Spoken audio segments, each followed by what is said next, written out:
She was digging through the trash until the millionaire recognized her eyes. The alley behind La Belle Nuit restaurant was dimly lit, the scent of garlic and overcooked beef lingering in the air, mingling with the sour smell of discarded waste. It was nearly midnight. The city had quieted save for the distant hum of traffic and the occasional bark of a stray dog. Near the overflowing dumpster, crouched behind a stack of empty produce crates, a small girl dug silently through the trash. Her fingers, small and trembling, worked through soggy napkins and greasy paper. She wore a torn hoodie 2 sizes too big, sleeves dragging in the filth. Her face was smudged with grime, but her eyes, large, almond-shaped and piercingly blue, remained alert, scanning the scraps for anything remotely edible. She found half a roll, soaked in sauce. She sniffed it, then bit into it with desperation. No sound escaped her lips. She had learned not to make noise. Noise attracted people, and people were dangerous.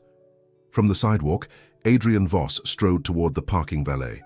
Tall, composed, and immaculately dressed in a navy trench coat, he moved with the effortless confidence of someone who had built empires.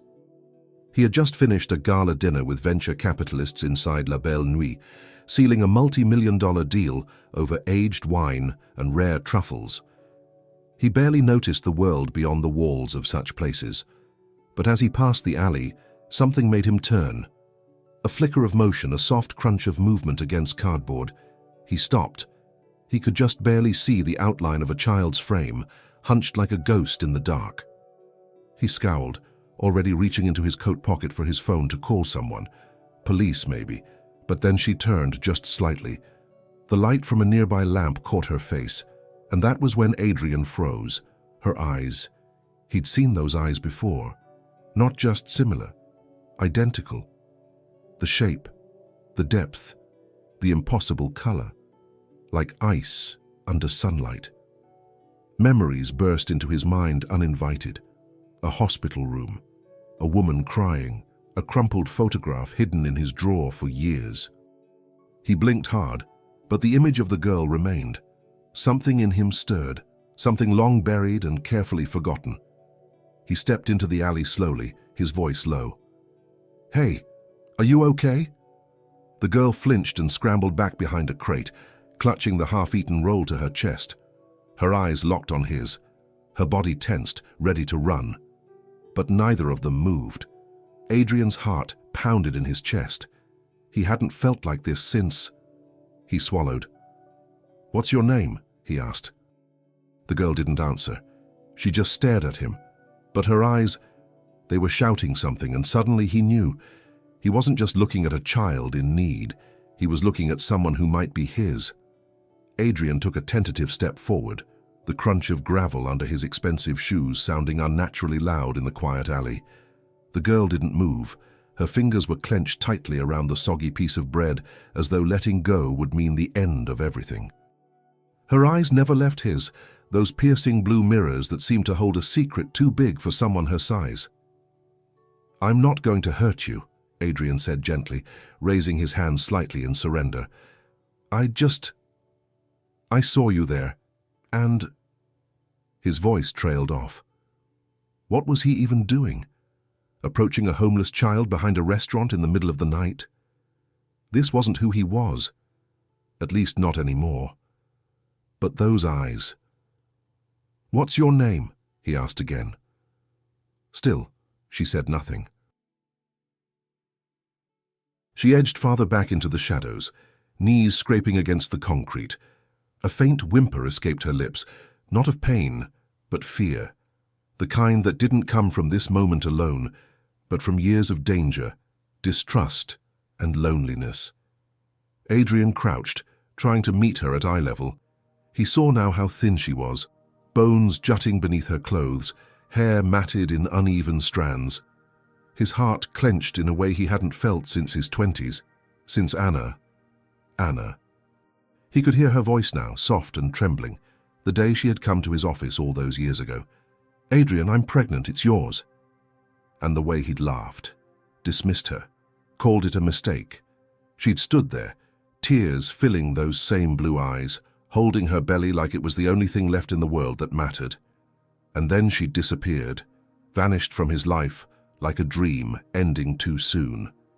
Now, before him, stood living proof. "Your mom, what's her name?" he tried, his voice barely above a whisper. For the first time, the girl spoke. One word. "Anna." It hit him like a thunderclap. He sat back on his heels, stunned, breath stolen from his lungs. It couldn't be coincidence. That name, those eyes, the age, 8, maybe 9. His voice cracked. "Anna what?" The girl hesitated, then muttered, "Anna Blythe." Adrian's world tilted. That was her full name, no doubt. His throat tightened. Where is she now?" The girl looked down, her fingers pressed harder against the bread. "She got sick, a long time ago. I was little." Her voice was flat, too practiced for a child. "She died." Adrian's heart shattered in silence. She died? Anna was gone? And this girl, this tiny, starving creature in the alley, was what she left behind. His child. Alone. Adrian couldn't speak. He could barely breathe. He wanted to reach for her, to wrap his arms around her and never let go, but something stopped him. Because in that moment, the girl whispered something that turned his blood cold. "She said you wouldn't want me." Adrian recoiled as if slapped, the girl's words echoing in the narrow alley like a cruel verdict. "She said you wouldn't want me." The sentence sliced through layers of denial he had wrapped around himself for nearly a decade. He wanted to argue, to say it wasn't true, that he hadn't known. But hadn't he? Hadn't he made a choice the day he turned his back on Anna? The girl tucked her knees to her chest, resting her chin on them, watching him warily. Her guarded posture reminded him of stray animals he'd seen, ones that flinched when you offered food, unsure if kindness would be followed by pain. He lowered his voice, forcing his words through the tightness in his throat. "I didn't know. I didn't know about you." She didn't respond. Instead, she went back to nibbling at the bread, as if the conversation were already over, as if she'd heard that kind of excuse before. Adrian ran a hand down his face, shaken. The once pristine cuff of his shirt was now smeared with grime from the alley floor. It felt fitting. "How long have you been on your own?" he asked softly. She shrugged. "Since she died. I was 5, I think. The man we lived with left the next day. I waited, but nobody came. So I left too." Adrian's stomach churned. A 5-year-old, alone in the world. "Where do you sleep?" he asked. She looked up, eyes narrowing. "Different places, abandoned buses, parks. I know where the guards don't check." "And food?" "Trash. Sometimes people give me things." She paused, then added without emotion, "Sometimes they don't." Adrian stared at her, feeling like the earth had shifted beneath him. All his wealth, his buildings, his legacy. It meant nothing if this was the cost. A daughter, abandoned to the streets. "I have a place," he said quietly. "It's warm, safe, clean. You could come with me." Her eyes sharpened with suspicion. "Why would you want me now?" The question struck him like a thunderbolt. Why now? Because guilt had caught up to him. Because seeing her felt like seeing a ghost with Anna's face and his eyes. Because fate had brought her back at the exact moment he was finally empty enough to see what mattered. "I want to help you," he said. "That's all." She stood up suddenly, startling him. "People always say that. Then they take you somewhere and they never come back. I don't go with people." "I'm not just people," he said firmly. But he stopped himself. Should he say it? Would it even matter? "I think I'm your father." She froze, eyes wide, the crust of bread falling from her fingers onto the ground. And then, with a voice so low he barely heard it, she whispered, "I know." The silence that followed her whisper was so heavy, it seemed to mute the city around them. Even the wind paused, as if the world itself were waiting to see what Adrian would do next. He blinked, processing her words. "I know." She had known, somehow, before he did. "How?" he asked softly. The girl crossed her arms over her thin chest. "Mama showed me a picture, once. When I asked why we didn't have a dad, she said you were important, too busy for us. But I saw how she looked at that photo. Sad. Angry too. Adrian's breath caught. He felt like he was being handed a history he'd never had the courage to open. What picture? She kept it in her bag, a picture of you in a suit, standing by a car. She said you used to be nice, before. He closed his eyes. That picture. It had been taken at his first company launch. Anna had been there that night. She'd taken it while he smiled for reporters, unaware she stood just beyond the frame. That meant she had followed his life, even after he shut the door on hers. She'd kept him alive in her daughter's world, despite everything. "What's your name?" Adrian asked, realizing he still didn't know. She hesitated. "Elena. Elena." He whispered it under his breath, trying it on his tongue like a name he should have known forever. She looked up sharply at the sound of it, eyes searching his face for something. Maybe sincerity, maybe regret. "Elena," he said again. "Would you let me buy you some real food? Something hot?" She looked toward the restaurant, then back at him. "I'm not supposed to go inside places like that. They kick me out." "Not this time," he said gently. "You're with me." She hesitated, one foot still turned toward escape. But hunger warred with mistrust in her eyes, and this time, hunger won. Adrian extended his hand. It hung between them, the space of years and pain compressed into the inches of air. Finally, cautiously, Eleanor reached out and placed her dirty, trembling fingers into his palm. His chest clenched at the contact. Her hand was so small. They walked into La Belle Nuit together. Heads turned, first in confusion, then in disbelief. The maitre d' blinked rapidly at the sight of Adrian Voss holding the hand of a homeless child. "I need a private table," Adrian said, his voice firm. "Of course, Mr. Voss," the man stammered. They were led to a booth in the back, where candlelight flickered over a linen tablecloth. Eleanor sat stiffly, unsure what to do with the silverware. Adrian motioned the waiter over and ordered simply, "Everything hot on the menu. Start with soup and water." As the waiter left, Adrian looked across the table at his daughter. His daughter. She met his gaze with wary silence. Then, slowly, she asked, "Are you going to keep me?" The question struck Adrian with a weight he hadn't anticipated. "Are you going to keep me?" It wasn't just a child's query. It was a test, a plea hidden behind a wall built by years of abandonment. He opened his mouth to answer, but nothing came out at first. How could he explain everything she deserved to hear in a single moment? "Elena," he began, leaning slightly forward, "this isn't about keeping you like a thing. You're not something to be kept. You're someone I should have known. Someone I should have loved from the beginning." Her brow furrowed, confusion flickering across her face. "I didn't know you existed. If I had—" He stopped, realizing how empty that sounded. "No, that's not enough. I chose not to believe your mother. That's what happened. And it was wrong." Elena stared at him, unreadable. "I can't fix the past," he continued, voice low. "But I can promise you this. If you let me, I'll be here from now on. I'll protect you, feed you, care for you. Not because I'm trying to make up for something, but because you're mine." She looked away, blinking hard. "Mama said you were strong, smart. She said you could do anything. But she also said you had too many walls around you." Adrian's throat tightened. Too many walls. That had always been true. Business, reputation, power. All of it had become armor against the pain he didn't want to face. But Eleanor, this girl who had survived the unthinkable, was not asking for power. She was asking for a place in his world. The soup arrived. Steam rose from the bowl in front of her. She eyed it like it might vanish, then slowly picked up a spoon and took a bite. Her eyes closed for a moment as the warmth filled her mouth. Adrian watched her, something breaking open inside him. She spoke without looking up. "If I go with you, will I have my own bed?" "Yes," he said immediately. "A room, toys, books, anything you want." She glanced at him. "Even a nightlight?"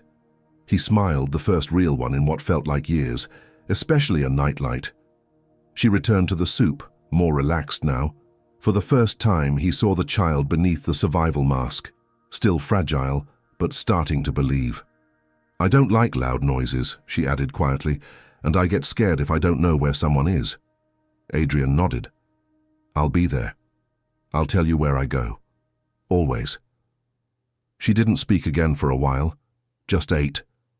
When the bowl was empty, she leaned back and yawned, the weight of exhaustion finally catching up to her, her head tilted, eyelids drooping. "Can we go to the place now?" she murmured. He stood and gently lifted her into his arms. She didn't resist. As he carried her out of the restaurant, past the stunned faces of those who knew only the businessman, not the father, he felt something shift within him. But as they reached his car, Elena whispered one final thing before falling asleep. "There was a man who used to follow Mama. He had gold teeth and he said he'd come for me if she ever disappeared." And Adrian felt his blood run cold. The night outside was still, but Adrian's mind raced like a thunderstorm. Elena was asleep in the back seat, curled beneath his coat, her tiny body rising and falling with each breath. But her final words echoed in his head like a warning bell. He said he'd come for me if she ever disappeared. A man with gold teeth. Adrian tightened his grip on the steering wheel as he pulled away from the restaurant. Every instinct in him, buried for years under contracts and boardrooms, now surged to the surface. He wasn't just a CEO anymore. He was a father, and someone had threatened his child. He glanced at Eleanor through the rearview mirror. Her face was softer in sleep, free of the fear that hardened it when she was awake. A protective surge welled in his chest, fierce and unfamiliar. He had no idea how deep the danger went, but one thing was clear. Someone had been watching Anna. And now, Elena might be in real danger. His first call was to Miriam, his head of security. "I need surveillance pulled from the La Belle Nuit alley, everything from the past 24 hours, and get a team to secure my penthouse, full lockdown." "Understood," Miriam replied. "Anything else?" Adrian paused. "Look into a man with gold teeth. Could be tied to Anna Blythe's past. She might have been followed before she died." There was a short silence on the line. "We'll find him." He ended the call just as he pulled into the underground garage of his high-rise. The elevator ride to the top floor was silent, except for the soft hum of air and the weight of the unknown pressing against him. In the penthouse, lights flicked on automatically. The space was sleek and cold, floor-to-ceiling windows, polished surfaces, furniture that looked more like art than comfort. For years it had reflected him perfectly, but now it felt wrong, too sharp, too empty. He carried Elena to the guest room, no, her room now, and gently laid her on the bed. She stirred slightly, mumbling something unintelligible, then curled into the plush comforter. Adrian pulled the blankets over her and stepped back, watching her sleep with a strange ache in his chest. He walked into his own room and opened a drawer he hadn't touched in years. Inside was the photograph, the one Anna had taken. He looked at his younger self, smiling, arrogant, untouchable, and then he saw it. Something taped behind the photo, a folded note. He peeled it away carefully, hands trembling. Anna's handwriting unmistakable. "If you ever find her, protect her, and forgive me, I didn't want her to grow up in fear." Adrian's knees nearly gave out. She had known. She had tried to warn him. But fear had kept them apart, and now danger was closing in. He walked back to Eleanor's door and stood there for a long moment, because somewhere out there a man with gold teeth was waiting, and Adrian Voss was ready for him. Morning arrived with a grey light filtering through the penthouse windows. Adrian had barely slept. He sat at the kitchen counter sipping black coffee, eyes fixed on the hallway where Eleanor still slept. The events of the previous night felt like a dream, but the note in his pocket and the uneaten bowl of soup in the sink told him it was all painfully real. His phone buzzed. "Miriam," he answered instantly. "We found something," she said. "Surveillance footage from a bakery across from La Belle Nuit. A man with gold teeth was lingering in the alley an hour before you found the girl. Looks like he was watching her. Adrian's chest tightened. Can we ID him? Not fully. He kept his face in shadow most of the time, but we got a partial on a tattoo on his neck. Looks like a playing card, the King of Spades. We're running it through criminal databases now. Keep me posted, and double the security downstairs. No one comes up unless I clear them personally. Already done. Adrian hung up and stared out over the city skyline. Somewhere down there was a man who thought he could haunt a little girl, a man who once stalked Anna. He clenched his jaw. That man had no idea what he'd stepped into now. Footsteps padded softly behind him. Adrian turned to see Elena, barefoot, hair tousled, standing hesitantly at the edge of the hallway. She looked smaller than she had the night before, her eyes wary as always, but there was a glimmer of something else. Curiosity. "Good morning," Adrian said gently. "Did you sleep okay?" She nodded, but said nothing. "I made toast," he added, pointing to the plate on the counter. "And strawberries. They're sweet." She walked forward slowly, eyeing the food. Then after a moment she climbed onto the stool and took a bite. Her shoulders eased as the taste sank in. "I like strawberries," she murmured. Adrian smiled. "Me too." They sat in silence for a few minutes, the only sound the quiet crunch of toast and the distant hum of city life far below. Then Elena looked up at him. "Are you going to take me to a home?" He blinked. "What?" "Like the others did, the families that took me in." They said it was forever, but it wasn't. Adrian felt like his chest was caving in. "No, I'm not taking you anywhere. This is your home now." She looked unconvinced. "Even if I mess up?" "You can mess up 100 times, he said firmly. "You're still mine." Her eyes dropped to the counter, but he saw the tiniest quiver in her lip. A part of her was daring to believe it, just barely. Then she said something that made his blood run cold again. "He's been following me," she whispered. "Since Mama died. I see him sometimes. He watches me sleep." Adrian froze. "Where?" "In the places I hide, under the bridge, near the old bus. He doesn't talk much, just watches. His teeth shine in the dark." Adrian stood slowly. This wasn't just a shadow from the past. This was a predator, active, near, watching. And now, Adrian knew, this wasn't only about the past. It was about to become war. Adrian moved swiftly through the penthouse, phone pressed to his ear, his voice low and sharp. "Miriam, I want full-time surveillance on every location Elena just mentioned. Under the 8th Street Bridge, the old transit bus near 14th and Oak, and any vacant buildings nearby. Pull drone footage, facial recognition, anything." "We're on it," Miriam replied, already anticipating his next command. "And the penthouse?" "Reinforce everything, extra locks, infrared sensors, and get a man stationed outside her room." "Understood." He hung up and turned to find Elena standing at the edge of the living room, watching him with wide eyes. "Are you mad?" His expression softened instantly. "No, never at you." "Then why are you yelling?" He took a breath, crouching down to her level. "Because I'm scared. You've had to deal with things a child never should, and now I need to make sure no one ever gets close to you again."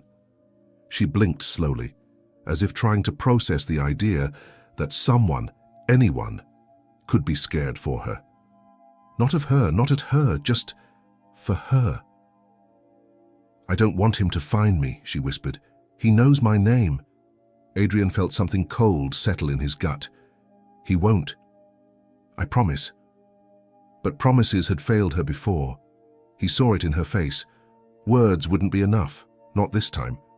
So he reached into his pocket and pulled out a small black velvet box, the kind that usually held cufflinks, but instead it contained a gold pendant, a lion's head. He opened it slowly. "This belonged to my father," he said. "He gave it to me when I was your age. I want you to wear it now." She hesitated, then stepped forward. He fastened the chain around her neck gently. The lion rested just below her collarbone, glowing softly in the morning light. What does it mean? She asked. That you're protected, he said. Always. Eleanor reached up and touched it with her fingers. She didn't smile, but something in her relaxed, shoulders lowering, her stance less rigid. A soft chime rang from the penthouse entryway. Adrian's head snapped up. "Stay here," he said, instantly alert. He moved to the security monitor and pressed a button. A man in a city maintenance uniform stood at the door, holding a clipboard. Adrian frowned. "I didn't call for anyone," he muttered. He tapped the intercom. "Can I help you?" The man looked up at the camera. "Water pressure inspection, standard check for high-rises. Got the order this morning." Adrian didn't move. His eyes locked onto the screen. There. A flash when the man looked up. Gold, 2 teeth shining in the corners of his mouth. Adrian's blood turned to ice. "Eleanor," he called out calmly but firmly. "Go to your room. Lock the door. Do it now." She didn't ask questions. She ran. Adrian hit the silent alarm and opened a concealed drawer beneath the monitor. Inside was a pistol, registered, rarely touched. He picked it up with steady hands, because the man with gold teeth wasn't watching anymore. He was coming. Adrian stepped back from the door, heart pounding but face calm, every instinct sharpened to a point. Years of corporate warfare had trained him to read people, predict moves, stay ahead. But this wasn't about strategy or profit. This was primal. This was about blood. The man outside knocked again, knuckles slow and deliberate against the metal. "Sir, just a quick check. Won't take 5 minutes." Adrian tapped the silent alarm again to confirm it had gone through to Miriam's team. Backup was on its way, but seconds ticked like hours. Through the camera, he watched the man shift slightly. His eyes scanned the hallway casually, as if he were bored. But there was a tension in his shoulders, a predator's patience. This wasn't a real inspection. This was a test, a breach attempt. Adrian clicked the safety off his weapon and took a slow breath. The gun felt heavier than it should, but his grip didn't shake. He returned to the monitor and pressed the intercom. "I didn't request a service. Leave." There was a pause. Then a small smile curled on the man's lips. "That's okay," he said, almost cheerfully. "We'll come back. You can't stay locked up forever." He turned and walked away. Adrian watched him disappear into the elevator, and only then allowed himself to exhale. But this wasn't over. If anything, it had just begun. He rushed to Elena's room and knocked gently. "It's me." She opened the door slowly. Her eyes searched his face, looking for signs of truth or lies. "Was it him?" "Yes," Adrian said honestly, "but he didn't get in. He won't." Her fingers tightened around the lion pendant. "I don't want to run again," she whispered. "You won't have to." He pulled her into his arms. She resisted for a moment, just a moment, then melted into the hug, burying her face against his chest. He held her tightly, heart thudding against her tiny frame. Suddenly, a soft voice buzzed through his phone. "Miriam." We tracked the man. Facial recognition hit. Name's Silas Kane, known associate of an underground trafficking ring that operated out of Jersey 10 years ago. Disappeared after a series of fires tied to child shelters. Guess who was working at one of them? Adrian closed his eyes. "Anna." "Exactly. We think she found out something. Maybe she tried to stop it." "And he's still out there." "He won't be for long," Miriam assured him. "We've activated Protocol Red, City Sweep. You just stay inside and keep her safe." Adrian looked down at Elena, who was now sitting on the edge of the bed, silent but watching him. He knelt beside her.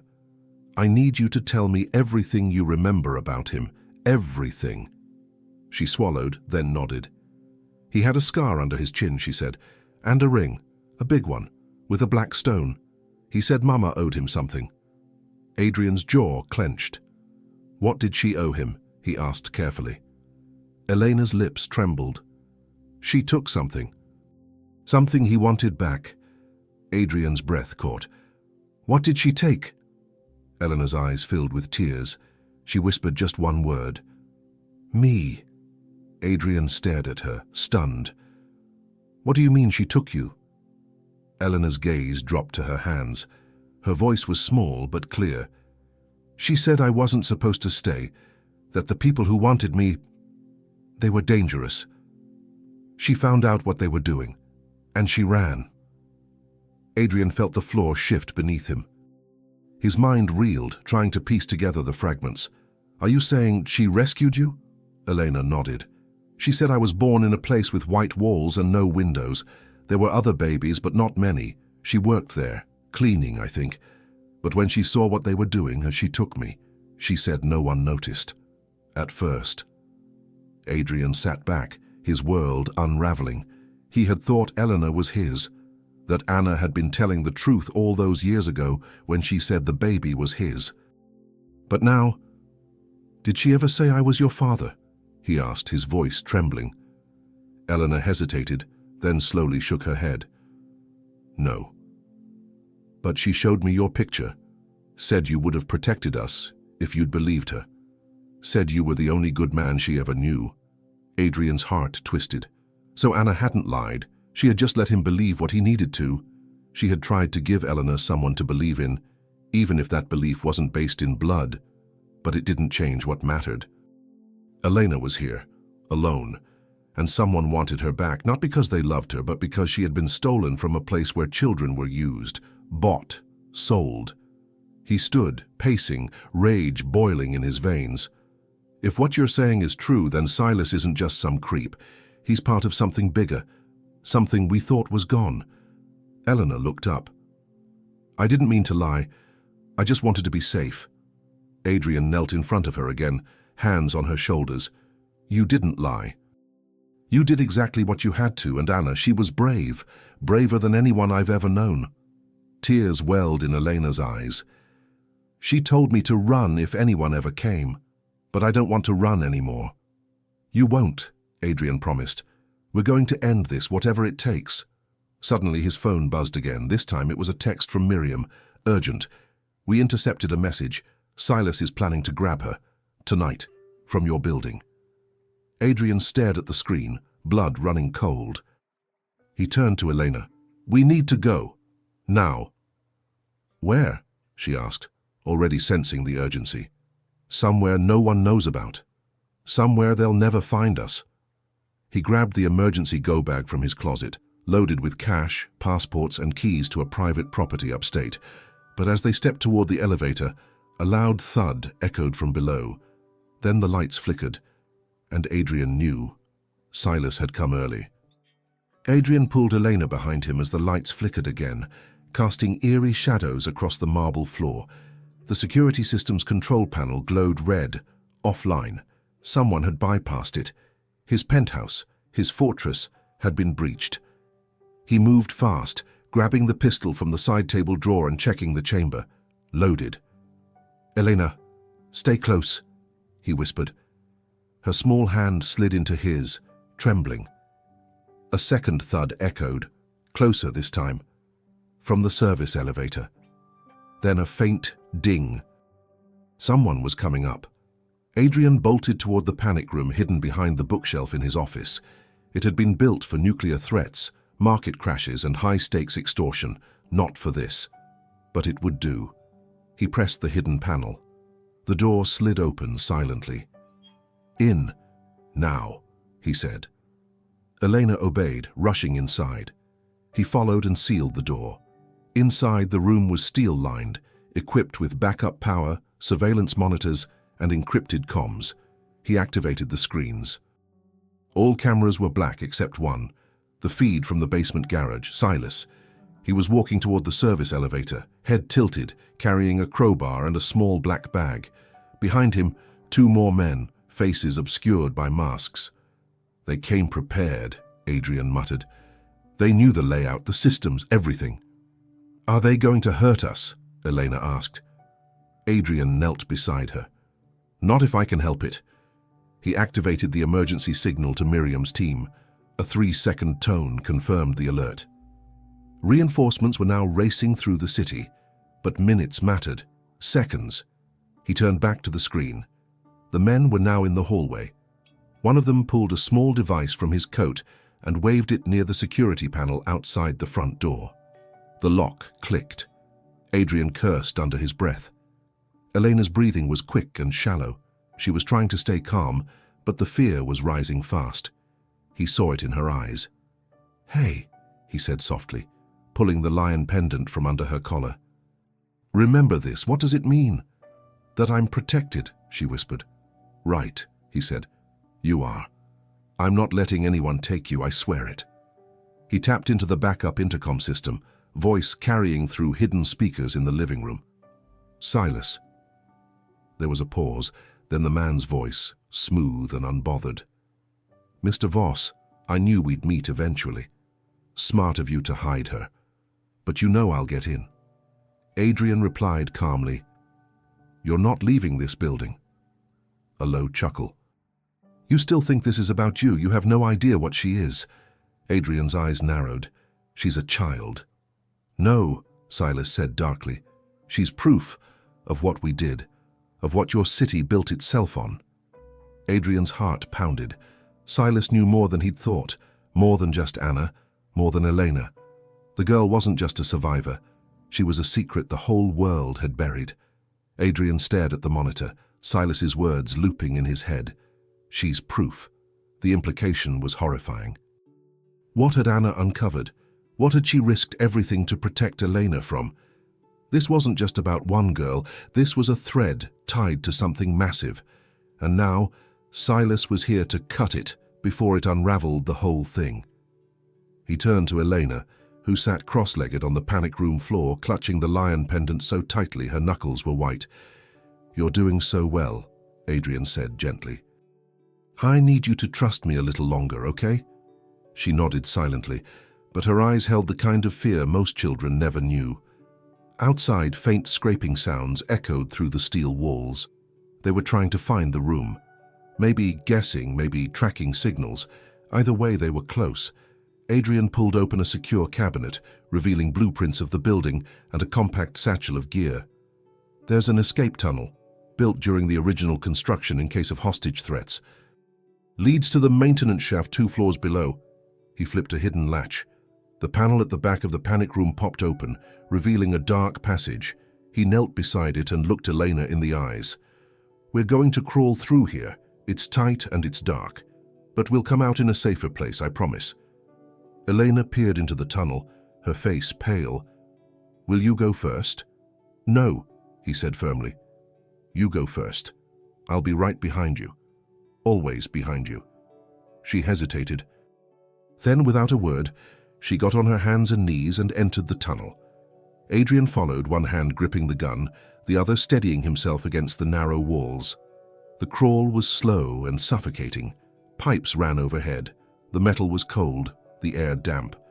Every few feet, Adrian turned to make sure the panel behind them hadn't burst open. Finally, they reached the exit. A hatch led to a dimly lit hallway, lined with exposed wires and rusting pipes. Adrian pushed it open and helped Elena out. She was trembling but silent, brave beyond her years. They moved quickly down the corridor until they reached the elevator control room. From here, Adrian could override all lifts in the building, locking Silas on whatever floor he was on. He typed in the override code. The system beeped in resistance. Access denied. He tried again. Denied. A cold realization spread over him. Silas had inside help. Someone had given him access. Maybe someone from Adrian's own company. "Come on," he muttered. "Think." He turned to Eleanor. "We're changing plans. There's a second exit through the generator tunnel, but it'll take us into the sub-basement garage. We'll be exposed." She nodded. "I can do it." Adrian looked at her. "You shouldn't have to." They moved fast. Every corner could be the wrong one, every shadow, a threat. As they entered the narrow stairwell, Adrian stopped. He heard voices above. Fast, male, closing in. "Go," he said, pushing Elena ahead. She started down the steps, and then a voice shouted from the top of the stairwell, "Stop right there!" Adrian turned, gun raised, and came face to face with one of the masked men, except this one pulled off his mask, and Adrian's world stopped. It was someone he knew. The man's face was unmistakable. Sebastian Crow, Adrian's former business partner. a man who'd once stood beside him in every board meeting, photo op, and charity gala. Someone Adrian had trusted with contracts, secrets, and even the foundation of the empire they'd built together.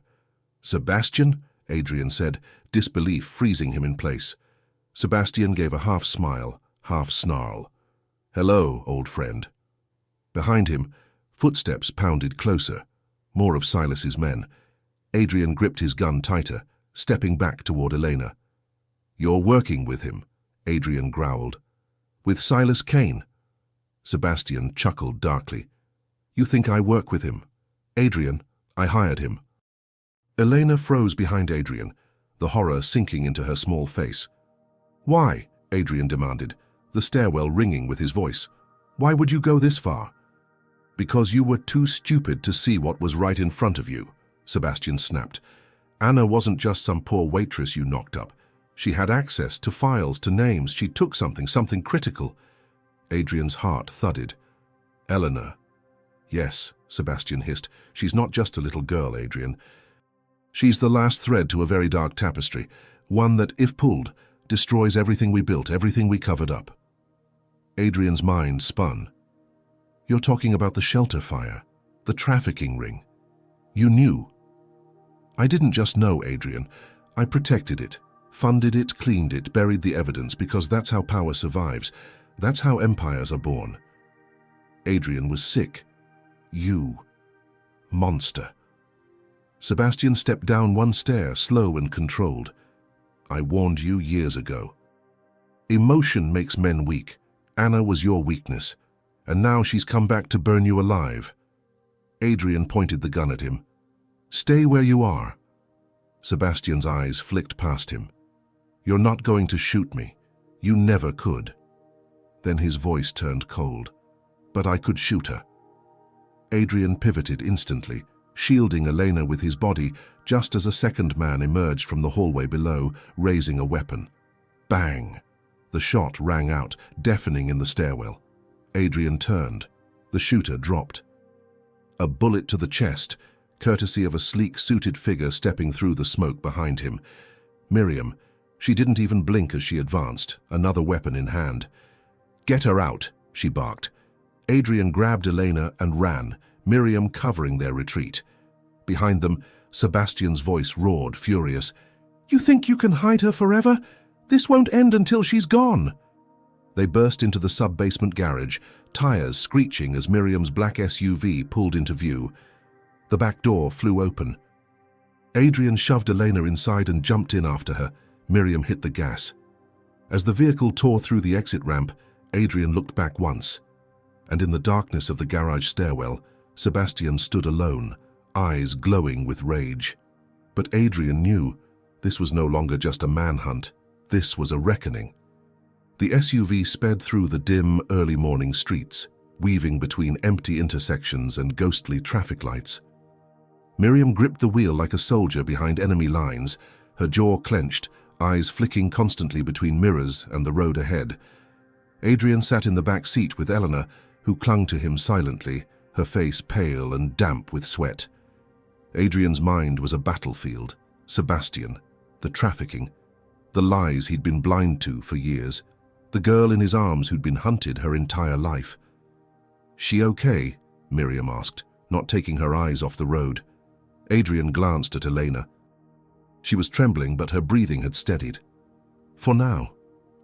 "Where to?" Miriam asked. "There's a private lodge in the Catskills," Adrian replied. "No one knows about it. It's off-grid. Codename Ashridge." Miriam nodded. "I'll get us there, but they'll keep coming."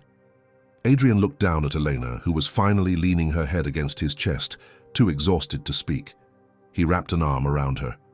"I don't care if they come," he said. "They'll never take her." By the time they reached the outer city limits, the sun had begun to rise, a dull orange glow filtering through the clouds. The SUV passed into back roads, deeper into forested hills where reception dropped and the city's grip loosened. Adrian used the secure satellite line in the SUV's dashboard console to call his legal team. "I want everything on Sebastian Crow," he ordered. "Bank records, charities, shell companies. If he even sneezed near a foundation in the last 10 years, I want to know. And call in the favors. We'll need a federal contact before this goes public. His lead attorney, Gregor, replied grimly, "If what you're saying is true, it's not just your company at risk.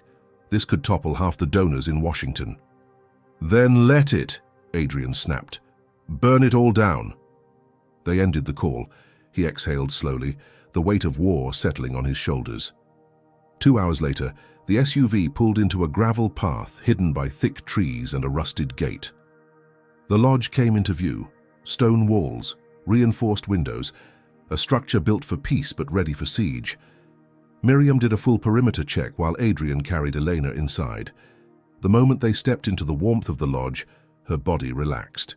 She let go of his hand and looked around slowly, at the bookshelves, the fireplace, the soft rugs under her bare feet.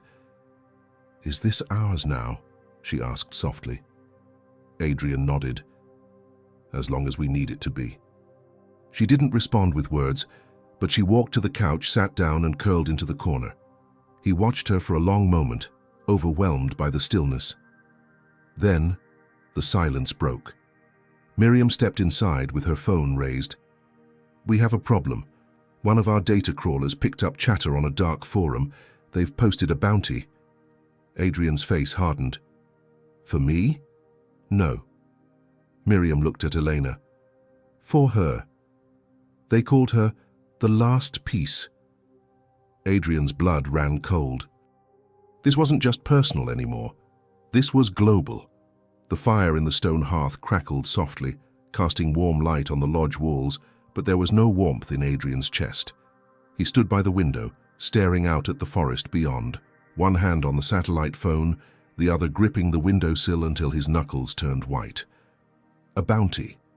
They had put a price on Elena's head. Not because she was a witness, not because she was family, but because she was evidence. A secret that could expose men in suits, foundations with golden plaques and systems built on silence. Behind him, Miriam paced, her boots thudding softly on the wooden floor. They've scrubbed her name from the public foster registry, but that won't stop them for long. Someone high up wants her gone. "She's a child," Adrian growled. "She's a key," Miriam replied, "to something they've kept buried for years." Adrian turned slowly. "Then we dig it up first." Miriam raised an eyebrow. "You sure? If we do this, there's no going back." Adrian's eyes burned with fury. "I've already gone too far forward to go back." At that moment, a small voice came from behind the couch. "What are you going to do to them?" They turned. Elena was sitting upright, the lion pendant clutched in her fingers, her face unreadable. "To who?" Adrian asked gently.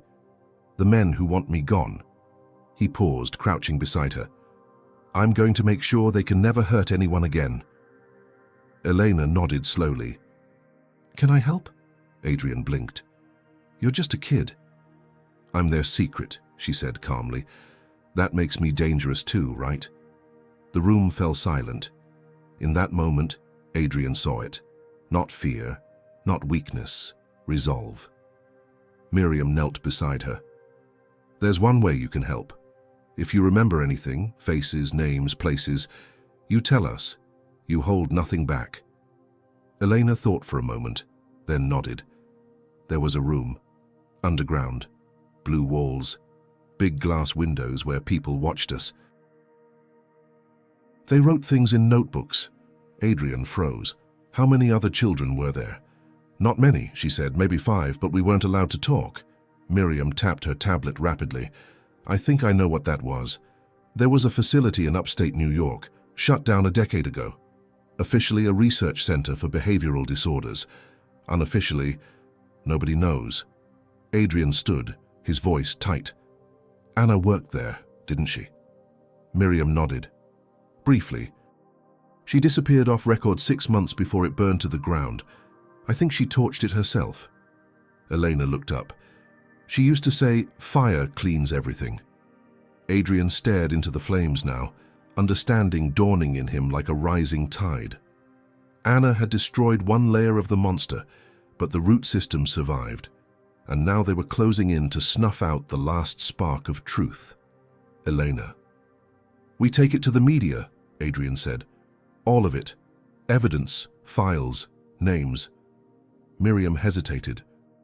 They'll come harder. I hope they do, he said. Just then, Eleanor stood and walked to the window beside him. She pointed. Is that one of your people? Adrian followed her finger and saw the glint of a scope in the trees. Adrian moved instinctively, pulling Elena to the floor just as the sharp crack of a rifle shot shattered the window. Glass exploded into the room, spraying shards across the hardwood floor. Miriam dove low, already drawing her weapon, eyes scanning the tree line. "Sniper!" she shouted, dragging a thick armchair in front of the broken glass for cover. "South Ridge, 60 meters." Adrian cradled Elena behind the couch, his heart thundering. She was silent, breath shallow, her tiny hands gripping his shirt with a force that surprised him.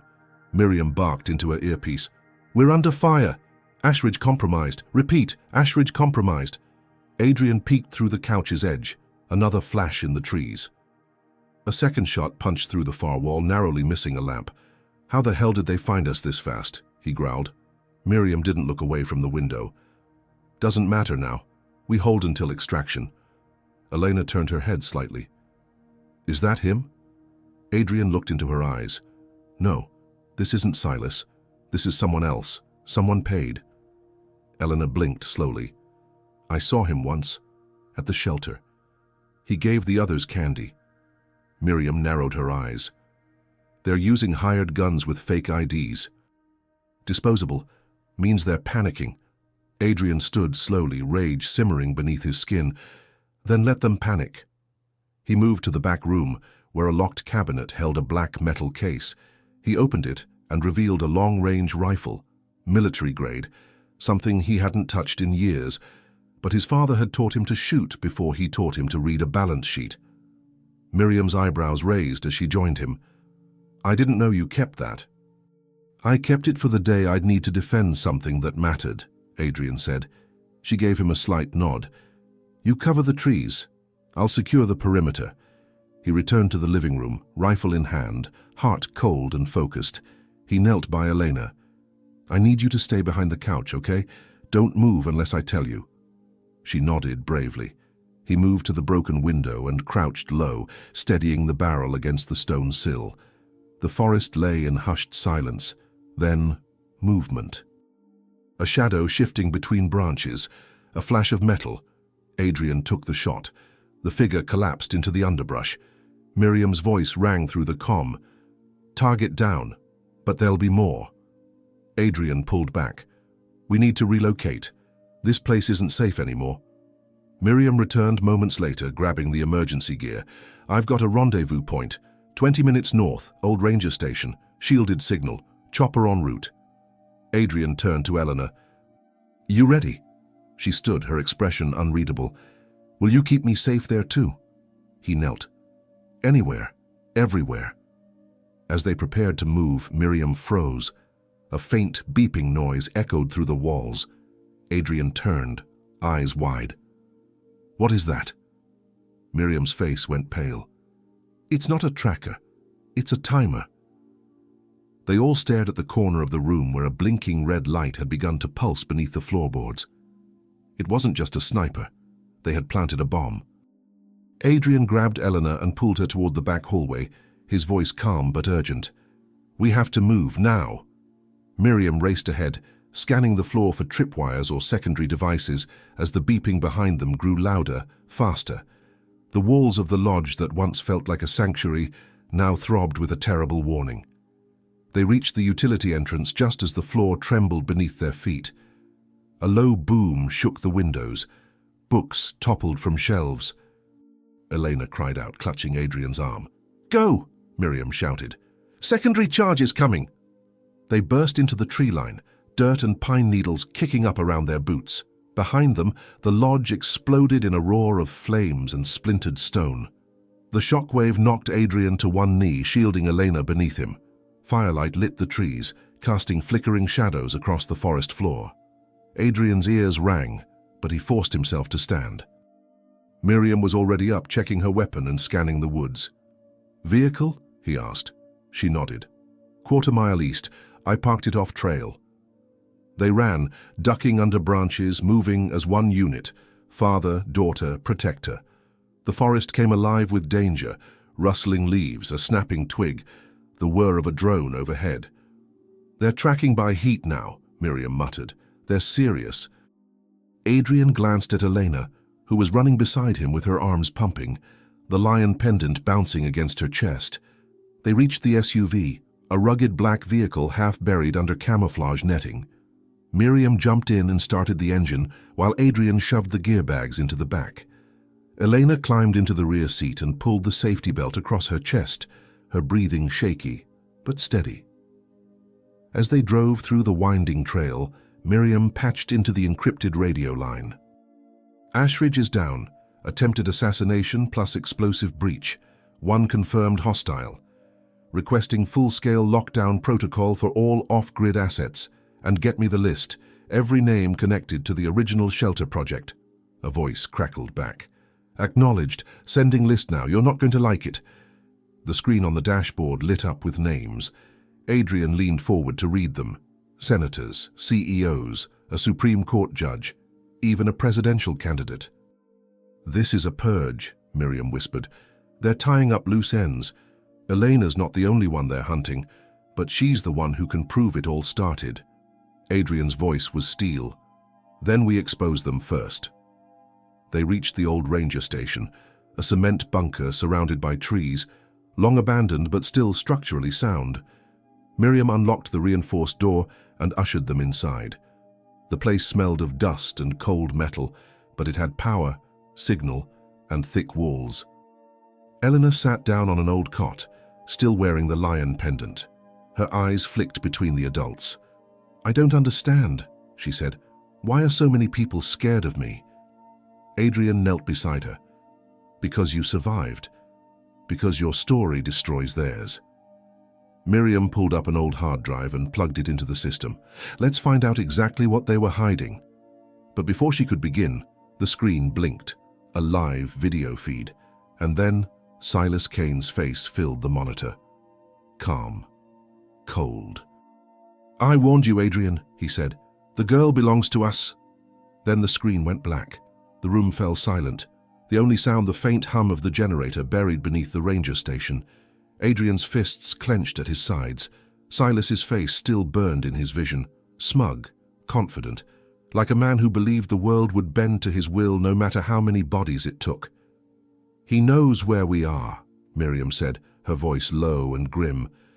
This wasn't just a taunt. It was confirmation. "He's tracking her." Adrian turned to the wall panel and yanked open a small compartment. Inside, a scanner blinked red, showing the faint pulse of a tracker. "He planted something," Adrian growled. "Back at the lodge, maybe even earlier." Miriam grabbed a handheld detector from her gear bag and began scanning Eleanor. She moved slowly, gently, explaining each movement. The girl sat still, but Adrian could see her pulse racing in her neck.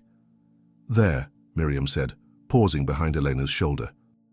Inside the seam of her pendant chain, Adrian cursed softly and removed the lion pendant, carefully cracking the clasp open.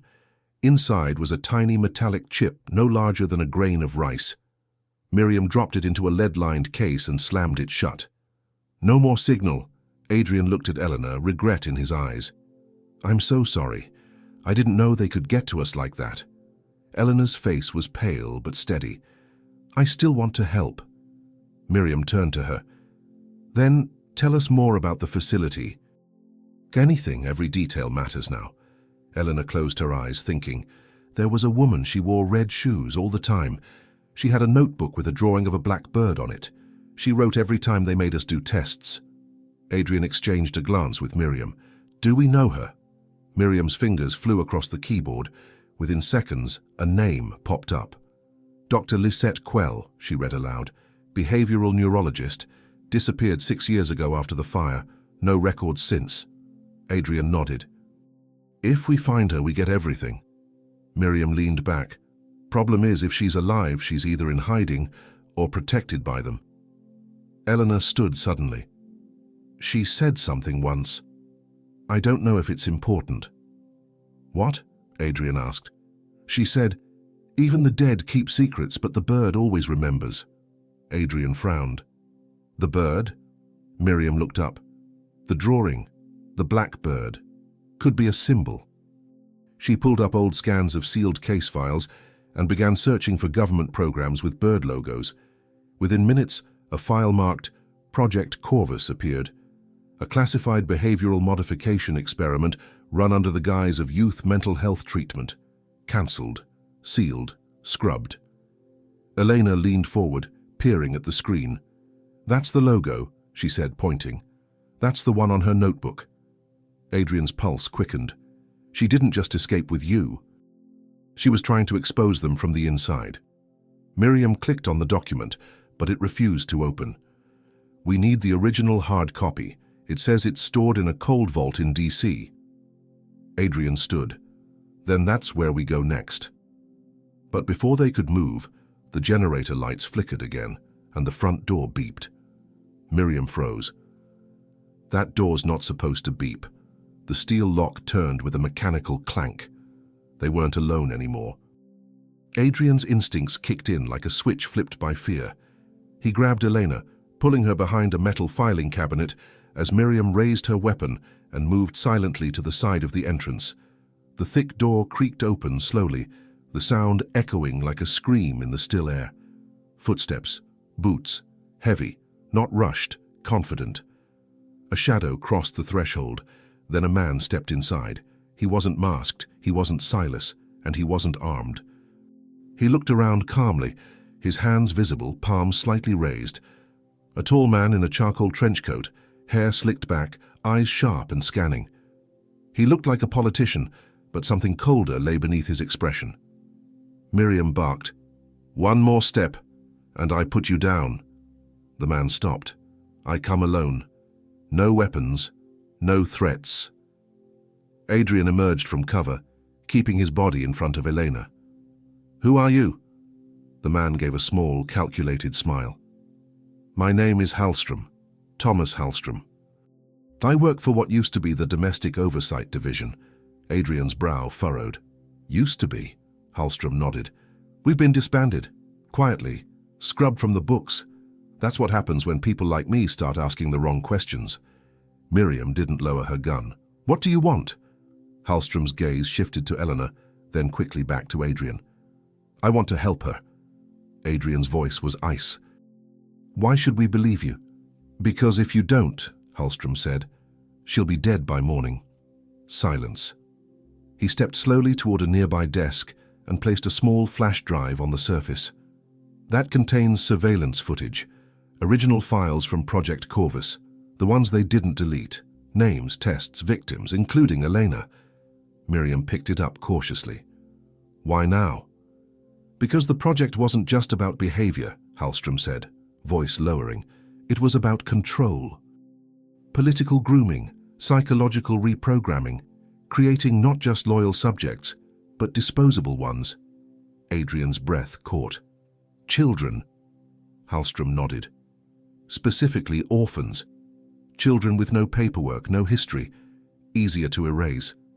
He looked at Elena with something close to remorse.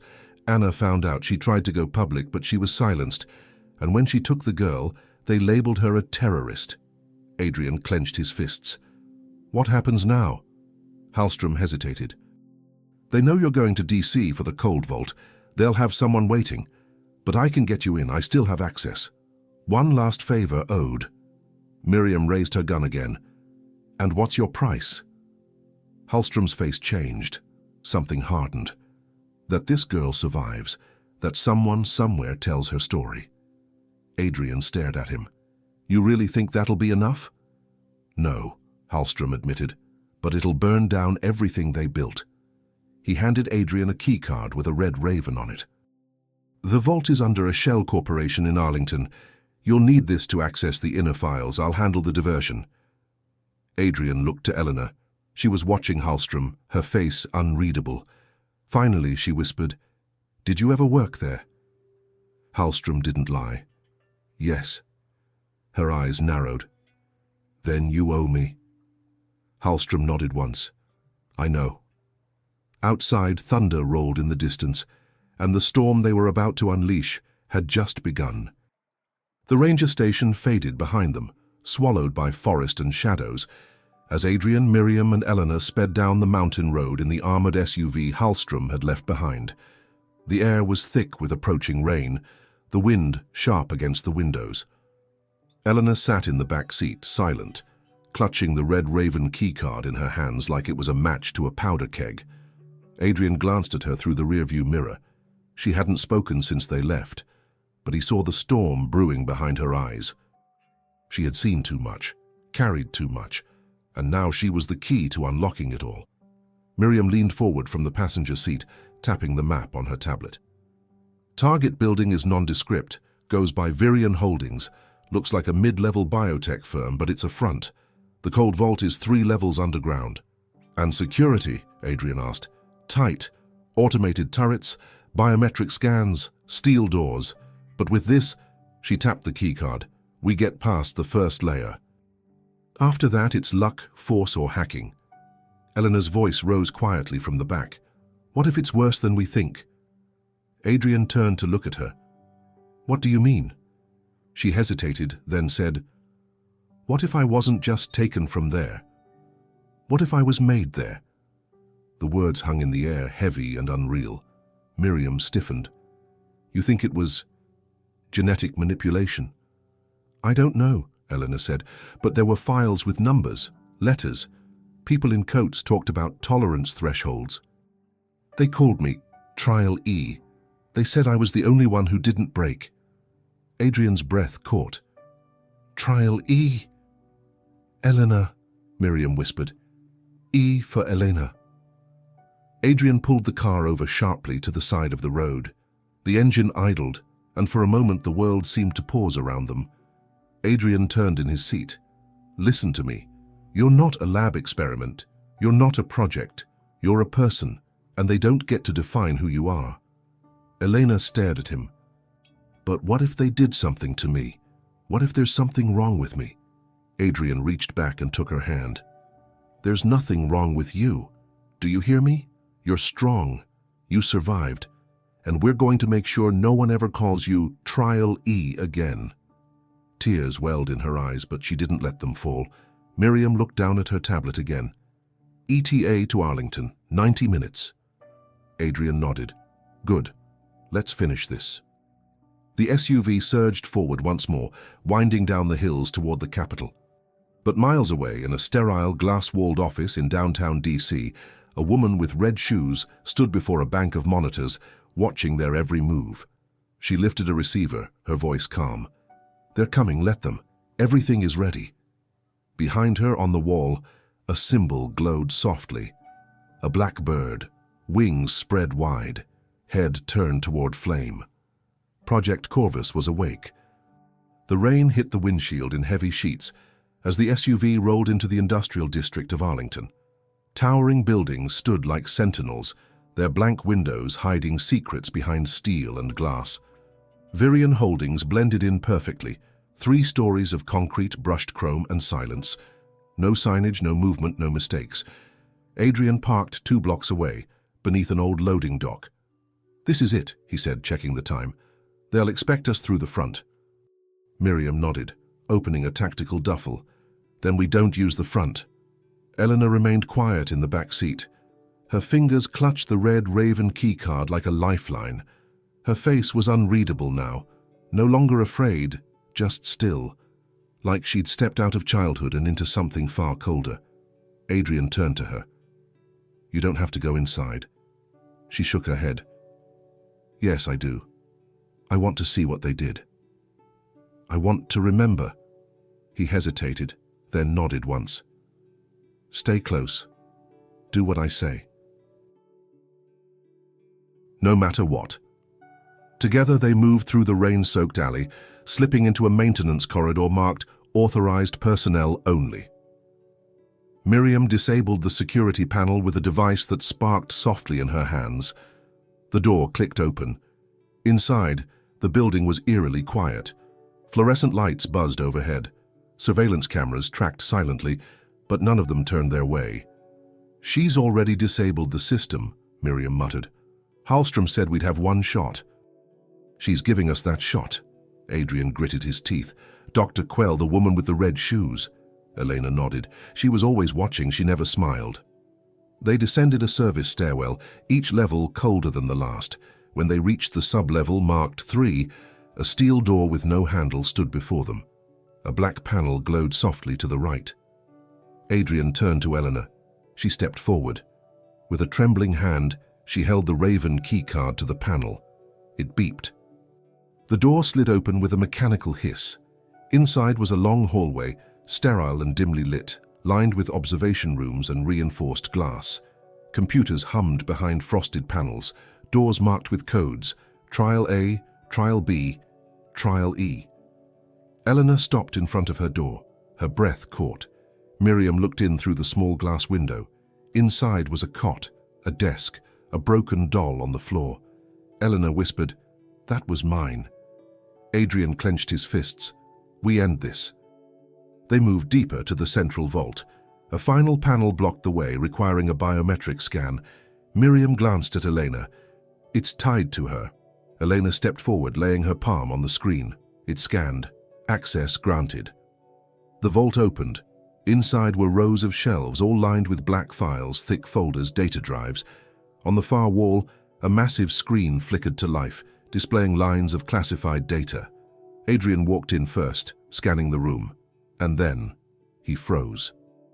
At the center of the vault was a sealed stasis pod, and inside, a girl.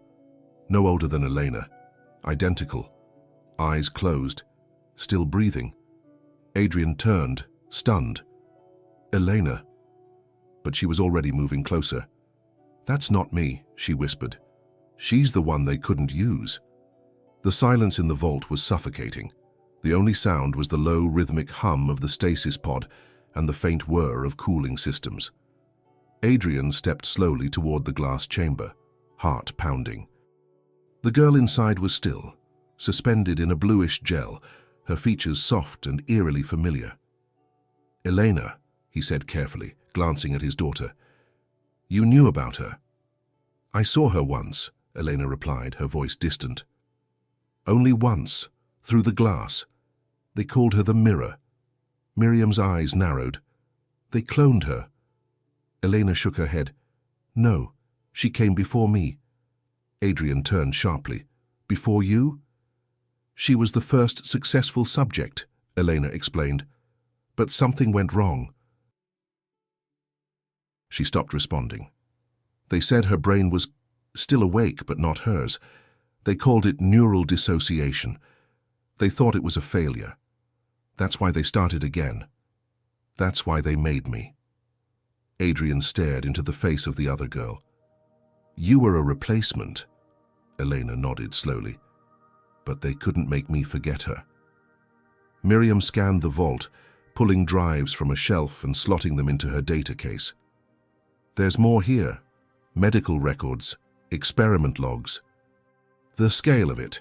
Adrian turned to a central console and activated the monitor. File names scrolled down the screen. Corvus, Protocol E5, Emotive Suppression. PDF Trial E, Immunoenhancement, Dataset.xml, Blythe, Observation, Log.move, Crow Donor, Ledger, Encrypted. Adrian paused on the last one. He clicked to decrypt it. The screen filled with names and bank accounts. Politicians, executives, judges. People who had funded Project Corvus from the shadows for nearly a decade. Miriam swore under her breath. "This is it. Enough to take them all down." Then the screen shifted. A final video file appeared. Message from Dr. Lisette Quell. Adrian opened it. The video began with static, then cleared. Dr. Quell stood in a lab coat, older now, face tight with fatigue, eyes sharp. "If you're watching this," she said, "then you found the vault. And the girl. You need to understand, Corvus was never about saving children. It was about reshaping them, turning pain into programming. I tried to stop it, but they were too powerful. I made mistakes, I hurt people. But Elena, she was never supposed to live like this. She wasn't just a subject. She was a witness." She paused, her voice trembling. "If you want to end this, there's one final server. Located beneath the Virion power grid, you'll find everything there, but they'll come for you the moment you breach it. The screen went black. Miriam looked at Adrian. That's why they kept the mirror alive. A failsafe. If Elena died, they'd have a backup. Elena moved closer to the pod. Her face was unreadable. Adrian reached for her. We don't leave her like this. She looked up. No. We set her free. Miriam hesitated. If we shut it down, there's no reviving her. Elena nodded. She's not alive, she's a cage. Adrian reached for the override switch on the pod. He pulled it. The gel inside began to drain. The hum faded. And with a quiet, final hiss, the lights above the pod flickered out. Suddenly sirens blared through the building. Miriam cursed. They're here. The final stage had begun. The red lights bathed the vault in an eerie glow, alarms blaring like war drums echoing through the concrete walls. Miriam snapped her rifle to ready, eyes sharp. We've got company. Multiple signals breaching level 2 and coming down fast. Adrian turned to Eleanor. Stay behind me, no matter what happens. Eleanor nodded, clutching the lion pendant against her chest. Miriam tossed a flash grenade to Adrian. This hallway's tight, we can slow them, but not for long. Footsteps echoed above, a pounding rhythm of boots descending the stairwell, then voices, sharp commands. Dozens. This wasn't a raid, it was an extermination. Adrian reached into the vault's emergency override panel and slammed the lock. Steel doors hissed shut behind them with a heavy thud. That'll buy us 60 seconds. He turned to Miriam. Where's the grid access? Where's the final server? Miriam pulled up a floor schematic. Service corridor behind Trial C's chamber. Leads to a maintenance shaft straight under the foundation. That's where the server's housed. Then we go there, now. They sprinted through the corridor, the sound of steel battering drills hammering the vault doors behind them. Elena's breathing came fast but steady. Her eyes stayed forward, her steps in sync with Adrian's. They reached a narrow shaft, its grate already scorched, recently used. Miriam pried it open, motioning Elena through. Go first. Drops about 10 feet. Roll when you hit. Elena didn't hesitate. She slipped through the opening and dropped, landing hard but safely. Adrian followed, then Miriam last, sealing the hatch behind them with a magnetic clamp. They stood in a narrow utility corridor, lit by emergency bulbs. Steam hissed from a broken valve nearby. Cables ran along the walls, leading into a small chamber. Adrian approached the final server, a black monolith humming with energy. He inserted the flash drive from Hallstrom. The system whirred, then the screen above it lit up. Root access granted. Begin upload? Adrian clicked yes. Miriam watched the screen as file after file began to transfer. Videos, documents, bank records, medical logs, testimonies, hidden footage, names that ran governments. Faces that had shaped policy, sat behind bulletproof desks and whispered evil into the ears of kings. Outside the server chamber, explosions rang out. The vault had fallen. They're here, Miriam said, and they're bringing everything. Elena stood beside the server, watching the data flood out. Then she turned to Adrian. Can I say something? He nodded. She stepped forward and pressed a small red button labeled Broadcast. The screen changed. Live feed engaged. Distributed upload to global servers across the world.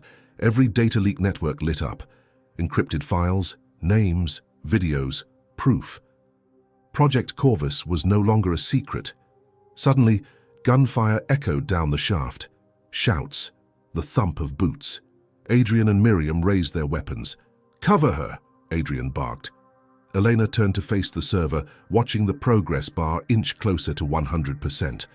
Behind them, the corridor exploded in light, and from the smoke, Silas Kane emerged. Not with guns, not with threats, but with fire in his eyes. You never should have opened that vault, he hissed. The air seemed to burn around Silas as he stepped into the server chamber, a pistol hanging at his side, smoke curling behind him like a shadow. His suit was torn at the shoulder, blood staining his collar, but his expression was untouched, calm, lethal, certain. Adrian stepped in front of Elena, gun raised. Miriam mirrored him from the opposite angle, trapping Silas in a triangle of resistance. But Silas didn't flinch. "I told you," he said, voice like silk wrapped around venom. "The girl doesn't belong to you." Adrian's jaw tightened. "You're too late." Silas's eyes flicked to the upload screen. 87%. "You have no idea what you've done," he hissed. "You think this ends with exposure? You think the world will care? They'll bury it. They always do." Miriam stepped forward, her rifle steady. "Not this time," he smirked. "Even if you kill me, there's another. Always another." Eleanor's voice rang out from behind Adrian, clear and sharp. "Then I'll burn them all." Silas's eyes found hers. "You're just a scared little girl." "No," she said. "I'm what you're afraid of." Silas raised his weapon. Adrian fired first. The bullet slammed into Silas's shoulder, spinning him back against the server wall. He screamed, staggering, raising the gun blindly, but Miriam's shot ended it. Silas dropped. Helena flinched, but she didn't cry. Adrian rushed to the server console, 97%. Behind them, footsteps again. The second wave. Miriam laid suppressive fire down the corridor, buying them precious seconds. "Helena, finish it!" Adrian shouted. She stepped forward, her small hand trembling slightly as she hovered over the final key. A final line of text flashed on the screen. "Do you wish to delete Project Corvus from all federal systems?" Adrian stared at it. So did Miriam. But Helena didn't hesitate. She pressed yes. A white light blinked across the monitor. Confirmed. Purge initiated. Files vanished. Databases collapsed. Evidence uploaded. Then, just as powerfully, the corruption itself was erased, like it had never existed, except the world had seen and they could never unsee it again. "Time to go," Miriam called. "More coming." They raced back to the shaft, just as smoke bombs flooded the hallway. Adrian pulled Helena onto his back and climbed. Miriam covered the rear, firing controlled bursts with precision. Alarms rang, sirens wailed, but their goal had been met. At the surface, the night was filled with helicopters, flashing red and blue. The feds were here. Adrian burst through the rooftop door with Helena in his arms, greeted by floodlights and agents with weapons raised. "Hands up!" Miriam emerged behind them. "Stand down. The girl's the asset. We're the whistle." A man stepped forward. Director Lang, a name Adrian hadn't heard in years. He nodded once. "We saw the broadcast. You've just set the world on fire." Adrian lowered his arms slowly, exhausted. "Good. Let it burn." But behind them, in the building's shadows, a quiet voice echoed on a private comm line. "We lost the Raven, but the nest is still intact." And somewhere far away, another black bird spread its wings. The hospital lights were too bright, too sterile. But for the first time in days, they felt safe. Helena sat on the edge of a cushioned bench in a private room, now clean, dressed in fresh clothes, her hair brushed back gently by one of the nurses who'd smiled, really smiled, when they saw her. Adrian stood near the window, arms crossed, watching the skyline of Washington, D.C. as dawn broke in soft gold and grey. The city hadn't slept. News broadcasts flashed across screens in every lobby and waiting room. Project Corvus exposed. Thousands of files leaked, names confirmed. International fallout expected. But none of it mattered more than the girl sitting across the room. She looked over at him. "Is it over?" He turned, crossing the room, kneeling in front of her. "No," he said softly, "but you're safe. And the truth is out. That part's done." She nodded. "So, what happens now?" Adrian exhaled. He didn't have all the answers. But he had this. "We rebuild," he said. "Not the world. They'll have to do that themselves. But you and me, we start something new." Eleanor reached for the lion pendant that had been returned to her and rubbed it between her fingers. "Mama said the world is made of people who run and people who stay." Adrian smiled. "Which are we?" Eleanor looked up, eyes clearer than they'd ever been. "We stay." A knock came at the door. Miriam stepped in, dressed in civilian clothes for the first time. "They're ready," Press conference in 30 minutes. They want her to speak. Eleanor's eyes widened. Me? Miriam nodded. You don't have to, but they want the world to see the face of the truth. Adrian looked at Eleanor. It's your choice. She sat for a moment, then stood. I want them to see what they tried to erase. Outside the hospital, the press had gathered behind barricades. Helicopters circled above. The world was watching. Eleanor stepped to the podium, flanked by Miriam and Adrian. She gripped the microphone. My name is Elena, she said, voice steady. They called me Trial E. But I'm not a number. I'm not a mistake. I'm not what they made me. She looked straight into the cameras. I'm a girl. I'm a daughter. I'm a survivor. And I'm not afraid anymore. Behind her, Adrian felt his chest swell with something unfamiliar. Pride, hope, love. He placed a hand gently on her shoulder as the crowd erupted in applause. Later that evening, as the sun set over the capital, Adrian and Elena sat on a park bench. The chaos was far behind them, the future uncertain. But for the first time, they were together. And somewhere far away in a bunker of flickering monitors and empty chairs, the last file of Project Corvus shut itself down. But a girl had already told the world, and she could never be erased again. The end.